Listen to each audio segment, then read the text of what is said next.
Indeed. Oh, hi. I didn't see you there. I was just reading my extremely dense and complicated literature for several hours without getting bored or distracted. Yeah, I understood the symbolism and motifs the first time around, easily. What's my secret, you ask? Well, I just locked in. You see, your problem isn't that the kitty-diddling world elites are systematically sabotaging your capacity for literacy, or that you're always an arm's length away from the most entertaining and addictive device in human history, and it certainly has nothing to do with the dismantling of our school systems. No, it's because you're not locked in. But you found the YouTube video that's gonna change everything. Through my method of brain maxing and literacy mogging, you're gonna be reading Moby Dick like it's green eggs and goddamn ham. Oh my god, sorry about her. She just downloaded one of those apps that summarizes the self-help books, and it's like, no, queen, that doesn't mean you're reading a book a day, actually. But I mean, yeah, reading is hard now. Just look at the literacy stats, the attention span stats, the amount of people who read for fun, the elite college kids who can't read books, apparently. And on this here website, there sure is a lot of hand-wringing about how we're losing our ability to read, but I would argue that you didn't lose your ability to read, it was taken from you. A lot of powerful people stand to gain a lot more power and profit if we're not able to focus or think critically or read for a long time, or what you would call deep literacy. I mean, I'm sure you've read the email files by now. These morons aren't literate, and they don't want you to be either. Big tech profits off our busted attention span. Social media companies accused of creating addiction machines. Senator, I'm not aware of that. Corrupt politicians really like that we're not thinking too hard about stuff. We didn't start this war, but under President Trump, we are finishing it. You literally started the war. And now AI shills are selling our illiteracy back to us. Hey, don't read that long email or that PDF. Give it to me. I'll give it back to you in Twitter-sized chunks, you beautiful, profitable idiot. And billionaires probably know better than anyone that more literate societies tend to be more equal, which is truly their greatest nightmare. So is it some big overarching plot to keep us stupid, or is it just a symptom of widening inequality? Either way, it's working. Oh bro, I just need to read that one book by that Russian fucker, Dostoevsky or whatever, and that'll fix my problem of watching reels for 14 hours a day. I feel stupid. Do you feel stupid? Mission accomplished. Illiterate masses are easier not just to sell shit to, but to control. This has been true for all of human history, and slowly but surely, it's becoming true again. This shift that we're undergoing from primarily getting our information from writing to getting it from like TV and TikTok isn't just changing how our brains work, but how we think of what is true. Which is probably why we're hearing the word post-truth a lot lately. And yes, all of this sounds bad, but I believe that learning to read again isn't about locking in or trying harder or reading Dostoevsky, but it's about recognizing all the ways we've been bamboozled into not being able to read and then getting that drive to read back, or maybe even getting it for the first time. Sure, we're up against behavioral psychology weaponized at scale, but if we know what they're doing, we can win. So today I'll be identifying why it's so hard for us to read and how to combat it. And what the hell, how about some book recommendations too? That's right, 3 for 1, like and subscribe. Strap in, boys. We're joining the war on books, on the side of books. Part 1. Become unprofitable. Cast your mind, if you will, back to history class, if your school still had history class, to the sale of indulgences to illiterate peasants who were unable to read the Bible, let alone understand it in Latin. So indulgences were these get-out-of-jail-free cards for sins that would theoretically reduce the punishment they'd face in the afterlife, and it only cost them a little bit of money. Are any of these words in the Bible? No, but the peasants didn't know that because they relied on religious wisdom handed down to them by Catholic priests. And because the Catholic Church really needed some money to fund all that crusading they were doing, why not sell a couple of indulgences? And then wouldn't it be funny if this was about to be an ad for Incogni, where it's like, and you too can delete your sins off the internet? And then you may remember, a man named Martin Luther nailed 95 theses to a door, calling out the scam like the true CoffeeZilla of his time, and created a religion that says it's actually probably a good idea for you to know how to read, which would then kick off one of the most literate periods in human history, which we will get back to later. But all this to say, an illiterate population may not be the most productive or efficient, but they sure are easy to scam, hoodwink, or even bamboozle out of their precious few shillings. The corrupt Catholic Church depended on it, and so do our corrupt overlords. And listen, I know saying we're illiterate is not true. I mean, we process a novel's worth of words per day, and yet we all say shit like, I can't read 2 pages of a book without checking Twitter. I wish I could read like I did when I was a kid. As you remember the Scholastic Book Fair? Listen, millennials, we need to get over the Scholastic Book Fair. You're 30 and you have a mortgage, Linda. Animorphs is over. Let it go. Now, I've pointed out in 2 other videos the exact slot machine style psychology that apps use to keep us watching their stupid fucking Temu ads, so I won't do that here. I'll just say see that it works very well. And video-based ads work even better than text ads, which is why all of these apps now have TikTok ripoffs right in the middle of the nav bar. Come on, you want to click it, don't you? I know you came on here to message your friend, but what if? But you know what you can't put native ads or sponsored posts into? A book, because books require deep, sustained concentration, so having ads or product placements would be super jarring. Cocoa beans from the upper slopes of Mountain Nicaragua, no artificial sweeteners. What the hell are you talking about? And not to go all the medium is the message on you, but it is funny that the ads and posts are basically indistinguishable these days. And then, of course, us folks with the worst attention span are gonna spend more on those techno luxuries that reduce friction until our lives are buttery smooth. We're gonna pay for ChatGPT Plus so we don't gotta read all those emails. We won't notice deceptive marketing or dark patterns that hook us into year-long contracts after a 14-day trial, or read the back of the bottle of shampoo and go, wait, what the fuck is 3-in-1? 3-in-1 what? They can just say shit. It's antibacterial, 50% less scrubbing. I don't know how much I was doing before, but 50% seems nice. But then here, Dawn Ultra removes grease on contact. Does that mean no scrubbing at all? But then, why would I get that when I could get Dawn Platinum? But why would I get Dawn Platinum when I could get, might I say, for the exact same price, Dawn Platinum Plus? People with low literacy are gonna have weaker bargaining power, less upward mobility, and aren't gonna know their rights at work. So now we have a growing pool of cheap, exploitable labor. Now it's time to talk about how to become unprofitable. Our first mission is to remember how to focus on the page for longer stretches of time, and I do not care what you're reading. Charlotte's Web, fanfic, whatever. I recently went through this myself. Like, I did a lot of reading for work, but my attention was still scattered because all the shit I was reading was really dense and boring. Exhibit A. And I think it's really important to find a book that you can hit a stride with so that it doesn't feel like work and you actually want to read it. In my experience, you still do feel the tug of the weaponized behavioral psychology that lives in your phone. Hey, come on, come check it. But if you're actually having fun reading, you can feel it, and then you go, that's all right. And that's an important skill. So I'm saying, you do not have to start with Camus or Kafka. In fact, God, I am begging you not to. Read something that is actually fun. And that brings us to our first book recommendation, which is Project Hail Mary, because this is one of the funnest books I've ever read. And it's not just me. Literally, anybody who picks up this book physically cannot stop reading it until they're done. That's why they're making a movie out of it, okay? It's fun. So I will try to avoid spoilers here. The sun is going out. It's Project Hail Mary's job to figure out why. And the one remaining guy in the ship has lost his memory. And the humans are not the only ones having their sun go out. That's a bit of a spoiler, but it's in the trailer, so I think it's allowed. It's a mystery, it's a thriller, it's action, it's very fun and sci-fi and speculative. It's basically anything but a bummer. Even though the sun thing sounds like a bummer, it's fun. And if you need something to hook you back into reading, if you haven't read a book for a couple months, this is the one, I promise you. And if you have a super fun book that got you into reading again after a long time, please drop it in the comments for everybody else to see. Congratulations, you've located a fun book. The first step is to throw your phone and laptop as far away from you as you possibly can. I'm sure you've read all the studies that show that even if you can't see your phone, just knowing that it's within an arm's reach from you impairs your cognition.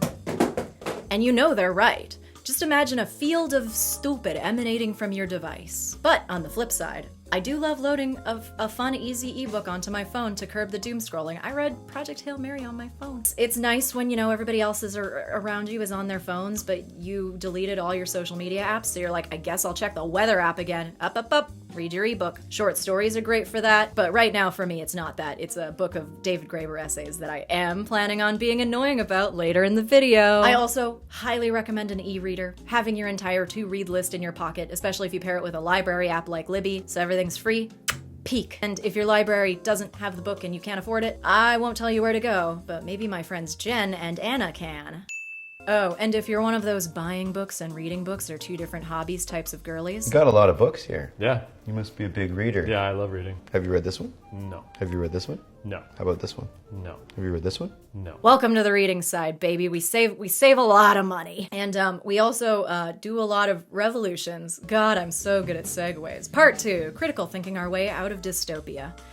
Hey, did you know that inequality worldwide is so bad that if the human mind could truly grasp the size of numbers like billion and trillion, you wouldn't be watching this video right now. You'd be looking up how to 3D print a guillotine. But don't worry, it's been this bad before, and then everyone learned how to read. And I'm barely exaggerating. Following the 99 Theses and the Protestant Reformation, which heavily emphasized the importance of reading and literacy, was the Enlightenment. See, I came back to it, remember? I'm not going to spend too long on this either, because there's a couple of videos going around on this website about how a new enlightenment is just around the corner, and this one by Cole Hastings is really good, so I'll just keep it short and give you this quote. "The link between literacy and revolutions is a well-known historical phenomenon. The three great revolutions of modern European history, the English, the French, and the Russian, all took place in societies where the rate of literacy was approaching 50%. And yes, I am being a little bit Eurocentric because it's, with indigenous societies, it really depends. Okay, I know that sounds very flippant, but I spent like 2 hours falling down a rabbit hole about quipu, which is a record-keeping device using knots that was used by the Incan Empire. And then I remembered I was writing a video about books and I had to stop, and so I wrote that instead. Moving on, ignorance was a foundational stone of feudal Europe. The vast inequalities of the aristocratic order were partly able to be sustained because the population had no way to find out about the scale of the corruption, abuses, and inefficiencies of their governments. And as people got more literate, these vast inequalities would improve, not just because of like the printing press and everybody learning how to read, but because more reading enabled the kind of critical thinking that would allow people to imagine other, better systems and ask like, how should we govern ourselves? Are women people? Questions like that. Meanwhile, on the flip side, all those book bannings and book burnings, are those peaceful, equitable democracies doing that, or perhaps is it powerful, evil dudes consolidating power? Answer now in the comments. But right now, a new class divide is emerging. People who can critically think and read for long stretches, and the rest of the post-literate, chronically online underclass. As the renowned scholar John Sturtruck pointed out, there is a widening skills inequality in literacy, and particularly deep literacy. The class divide of the future is going to be who can read and critically think and who cannot. Let me explain. What every educator in the field is noticing is a dramatic decline in basic critical reasoning skills and basic literacy skills among students. This is particularly pronounced among high school age students, where they're engaging with more complex material and can't grasp basic concepts or manage basic memory about those concepts. And what this is creating is a generation entering the workforce without basic comprehension skills. On the inverse of this, we're seeing kids in more affluent families being not only pulled out of the public school system and sent to things like Montessori schools, but being pulled away from technology. The gap is going to be who can reason in a basic way and who cannot. Now, in this video, I don't specifically touch on the systemic solutions to these problems. There's plenty of good videos that do, but in this video, I'm not going to, because I'm not a teacher, I'm not a researcher, I'm just a guy with a bad attention span who relearned how to read for long stretches, and I can share that with you as a way to sort of resist these systems. Yourself. Deep literacy on a specific topic will not just enable you to do something about the topic that you're well read in, but will make you want to do something about it, beyond just voting once every couple of years. To that end, having broad, shallow knowledge about a bunch of things is a good way to keep us pacified. Hey, remember the news? A quote from I Know, groundbreaking, amusing ourselves to death. Listen, they make all YouTubers read that or they delete our account. What steps do you plan to take to reduce the conflict in the Middle East, or the rates of inflation, crime, and unemployment? What are your plans for preserving the environment or reducing the risk of nuclear war? What do you plan to do about NATO, OPEC, the CIA, affirmative action? I shall take the liberty of answering for you. You plan to do nothing about them. You may, of course, cast your ballot for someone who claims to have plans, but this you can only do every 2 to 4 years by giving an hour of your time, hardly a satisfying means of expressing the broad range of opinions you might hold. Voting, we might even say, is the next to last refuge of the politically incompetent. It's not surprising that as we go from a society full of people who get their information from books and reading and newspapers to getting our information verbally, TV, TikTok, video essays, we're all getting completely different versions of reality. And listen, the real bookheads, they're not watching this. They got it on mute, they're reading the captions. That's what's up. Guys like the amusing ourselves to death guy Neil Postman and Joe Weisenthal argue that our culture is returning to an oral culture, nice, which doesn't just affect like how we get our information, but how we decide what we believe to be true. In primarily literate cultures, the truth is determined by rational arguments, evidence, so on and so on, but in oral cultures, it tends to be determined by its memorability and emotional impact, because that's what gets passed down through the generations. And then they go on to say, I shit you not, that that's why Trump sounds like Homer, like the Odyssey Homer. Homer's Iliad and Odyssey were passed down by oral storytelling, which is why you always see it repeating things like swift-footed Achilles or man-killing Hector, because it would help people remember who these dudes were. Meanwhile, Trump has a literal Wikipedia page full of Sleepy Joe, low energy jab, that kind of shit.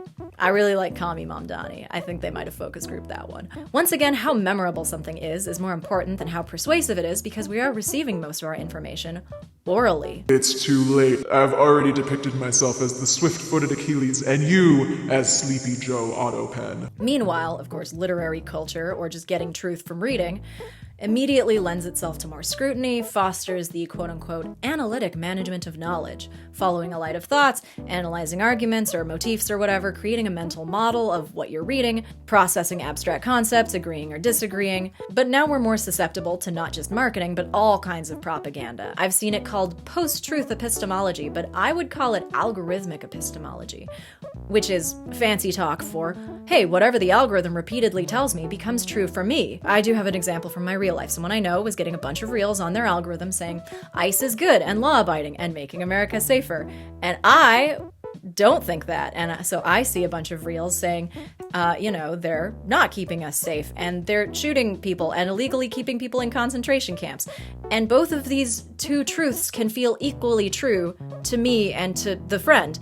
Because, to quote the article, the canonical truth for hundreds of millions of people today is whatever gets reported incessantly on their social media feeds. So I see these stories and I'm like ready to square up, but then I'm like, well, what am I gonna square up with? The reels that I see? I'm gonna be like, oh, my reels are better than your reels. But how do I know? How do I know what the truth is from just looking at reels? So I did, in fact, actually research. I looked at fact-checking websites, firsthand information, actually thinking critically about the issue. And now, having done my due diligence, let me say a hearty fuck ICE and let's continue with the video. And to be fair, I do think I changed the person's mind at least a little bit by just sending some fact-checking websites, so, it's not that hard. And I think this could be its whole other video, but an important, underrated factor in taking our brains back is writing stuff, and this is a hot take. I'm not assigning you a 5-paragraph essay yet, but with the latest attack on our brains being a robot that can not just read for us, but write for us. With formal education becoming impossible, with some of the motherfuckers I know having AI write their breakup texts. Yes, this person exists and I know them. I think writing is actually cool and punk, and writing badly is even cooler. I used to be one of those typo haters, and now when I see a grammar mistake, I think, oh, thank God, it's not written by AI. I'm not even like that anti-AI, but if the finished product of something that you write was written by AI, I think that I should be allowed to throw tomatoes at you in the town square of the marketplace of ideas. Sorry. Anyway, I think writing is thinking. And there's a couple quotes that I would like to use. Number 1, the baddest bitch alive, Joan Didion. I write entirely to find out what I'm thinking, what I'm looking at, what I see, and what it means. Writing makes it possible and convenient to subject thought to a continuous and concentrated scrutiny. Once I started thinking about writing as thinking about things, it became so much more fun to write. Journaling used to be work for me, and now I like it. I just write stuff down that I think is interesting, and I'm like, ooh, that's an interesting thought I had. Jurassic Park is actually an allegory for fossil fuels. Stupid shit that if I texted my friend, they'd be like, stop texting me. I also love a Goodreads review. It's my little treat at the end of reading a book. But I think it's fun to ask yourself what you think about books, how it applies to your world today, how it relates to your worldview. As long as there's not some fuck-ass teacher in your ear giving you a word count or a due date. In a landscape where all of the media outlets, legacy, news, social media, movie studios, whatever, are owned by the same 3 guys who spend all their time jerking each other off, it's very important to reclaim your ability for critical thinking and media literacy, lest you let these 3 guys do all your thinking for you. And you can do a deep reading of anything, not just Aristotle. Ask any video game YouTuber who talks about the philosophy of Super Mario Galaxy. Which brings me to recommendation number 2, The Hitchhiker's Guide to the Galaxy. This is all of them, but just the first book, they're all fun, they're all fantastic, and I think anybody could pick it up and read it. There's so much fun satire going on, you could really read into any of it if you wanted to. It isn't easy being a cop. I don't go around gratuitously shooting people and then brag about it. I go around gratuitously shooting people and then I agonize about it afterwards to my girlfriend. We didn't enjoy that at all. We could tell. Okay, it's not the most cutting commentary in the... But as the series progresses, you learn that Earth was destroyed to make space for an interspace freeway, and that Earth was created by an ill-conceived AI who failed to figure out the meaning of life, the universe, and everything. that the president of the universe was half lobotomized partially to make him more palatable to voters, and that human life was descended from a species where they banished all of their middle managers to improve efficiency, and those middle managers landed on Earth. And that hot black Desiato is spending a year dead for tax reasons. I fucking love this series. I have spent an ungodly amount of time thinking about the implications of the impossibility drive or the total perspective vortex, and it's literally a comedy book. Like, none of this makes any sense. And yet, I spend so much time thinking about it because you can deeply read and critically read any book you want, and nobody can stop you, not even your English teacher. And you should. And then you say, Hazel, 2 easy, accessible sci-fi books in a row? Aren't you going to recommend something a little bit more refined? Okay, go read War and Peace then. See if I care. I'm going to recommend fun books that are fun. If you're reading a book and asking yourself what you think about it, that's deep literacy. And deep literacy makes society more equal because it allows us to figure out the truth for ourselves rather than having it told to us by priests or influencers or marketers or politicians. I don't care what any of those motherfuckers think, and neither should you. I care what I think. And I think if enough of us think really hard, we can change the world. Part 3, imagination. The ultimate hidden truth of the world is that it is something that we make and could just as easily make differently. Okay, so we've fixed our attention spans, we've relearned how to think critically, but there's still one thing that's been taken away from us. What David Graeber, told you, calls the lobotomy of the imagination. We've had this war on imagination, which has been so effective.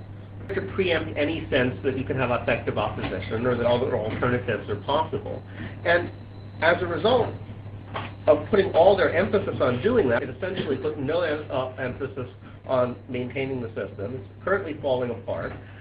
So everybody's sitting there saying, wait, capitalism is falling apart, but nothing else could possibly exist. Neoliberalism has maintained its dominance not by being the best possible of all systems, but by attacking our imagination, our ability to come up with viable alternatives to this fuck-ass system that's clearly not working for anyone.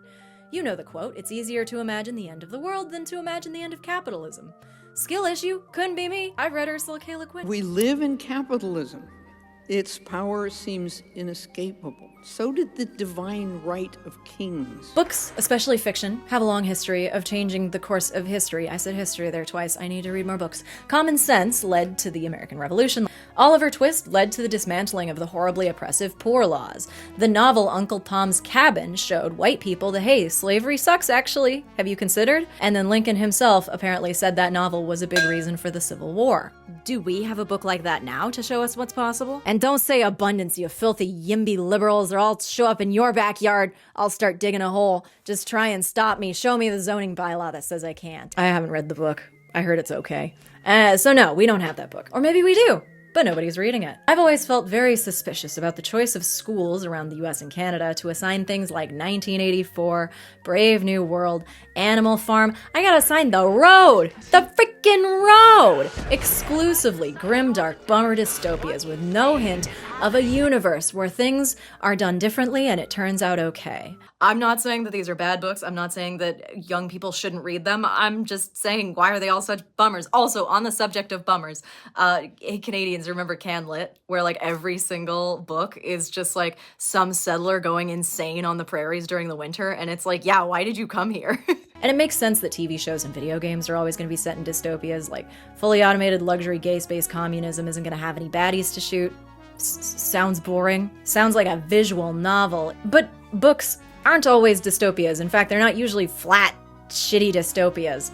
There's always plenty of plot to be had in utopias or proto-utopias, or like in dystopias turning into utopias if you just use your brain for 30 seconds. Even Huxley, the Brave New World guy, he wrote a utopian novel that was meant to be an answer to all the problems he raised in Brave New World. And you've probably never heard about it because it's not very good. You know how you instinctively drive towards what you're looking at? How runners actually run faster when they're looking at the horizon? The affirmations girlies are right. What we repeat becomes reality, and right now we are repeating, we are addicted to dystopias and bummers and true crime and apocalypse porn, and I need you to knock it off right now. Put down the Netflix serial killer documentary. Put it down. You do not want to fuck Ted Bundy. If we don't stretch our imaginations towards not just like talking about what sucks all the time, but talking about what's possible, we're going to be stuck in our boring dystopia forever. And that doesn't mean only reading like happy books, but it does mean that books are generally more nuanced than shows, movies, or TikToks of anthropomorphic cats cheating on each other and getting pregnant and fighting or whatever the fuck is going on over here.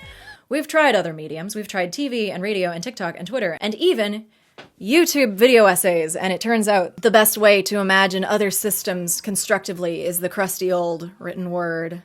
But YouTube videos are a close second. Like and subscribe. And my final recommendation is The Dispossessed by Ursula K. Leguin, which is a novel about anarcho-syndicalism on the moon. And one thing that you get from this book that you can't get from movies or TV or whatever is that they have literally a constructed language that does not contain the possessive tense, because why would you need that? Everything belongs to everybody. The book was inspired by Murray Bookchin's concept of social ecology, which is a theory of like just how to thrive on Earth without exploiting its resources. And like, thank God, because Murray, respectfully, your shit is a little bit unreadable. I feel way too stupid to read the books. The Dispossessed does this great job of showing us this unthinkably different political system, literally just anarchy, and making it seem mundane, banal, normal. But then the main character will go to capitalist planet America, and she manages to also make that, make that system, our system, capitalism, look crazy and ridiculous, and like, why would you ever do such a thing? Because you're seeing it from the character's eyes, which is a thing you can really only do from books. It shows us things like prison abolition, complete sexual and gender liberation, how people organize without hierarchy, and makes all of that seem like normal and possible and easy to understand. And I will say, when I do reviews of books like The Dispossessed, I'll always get comments where it's like, oh, you think that's a good idea? Well, have you considered? And it's like, yes, King, I have considered. That's what books is for, considering. It allows you to like pick up a society and think about it and rotate it in your head and figure things out and go, oh, well, what if this, what if that? That's what books is for. Read it, it's good. I'm not arguing that this system is perfect. It's literally called an ambiguous utopia. Well, it doesn't say that on the cover, but that's what it's called. Now I realize I'm recommending 3 sci-fi books in a row, and that's because it's my favorite genre, but also it's a very good genre for representing the power of imagination that I'm trying to talk about. Here's a quote from the sci-fi writer Ray Bradbury. "Everywhere we look, problems. Everywhere we deeply look, solutions. The entire history of mankind is problem solving, science fiction, swallowing ideas, digesting them, and excreting ways of survival. You can't have one without the other. No fantasy, no reality. No imagination, no will. No impossible dreams, no possible solutions. Do we want the stars? We can have them. Can we borrow cups of fire from the sun? We can and must to light the world." Oh, and speaking of woke, I do fear that reading books is the fastest way to gain some empathy. And if you're like, why do I want more empathy? Well, empathy is social skills. Just a heads up. So empathy it's good for fiction, it's good for nonfiction. Like, before reading Braiding Sweetgrass, I vaguely understood indigenous spirituality and connection with the land in a kind of white person, magical Indian sort of way. And then I read somebody who's indigenous explain it, and I was like, oh, okay, I get it. Everything is connected, and that's not like a woo-woo spiritual belief, it's just simply true. And I even get it when I'm sober. Wow.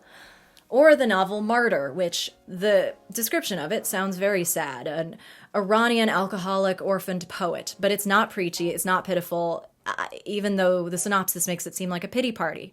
It's actually just a party. It's really fun. It's a really good book. It's also very funny. And Lisa Simpson's in it. And I think that this is especially applicable to the non-novel reading dudes amongst us, who only read like personal finance, self-help books, and if you're my audience, probably some fucking dense political theory. But that's a short-sighted view. So if Atomic Habits is one of your 3 favorite books, I hereby sentence you to 3 Discworld novels. I don't care. I don't want to hear it. I expect a book report on the importance of whimsy on my desk by Friday. Look at the books men are recommending each other. Top 3 books. Hausel's The Psychology of Money. It's a brilliant piece of literature. I would buy Die with a Zero.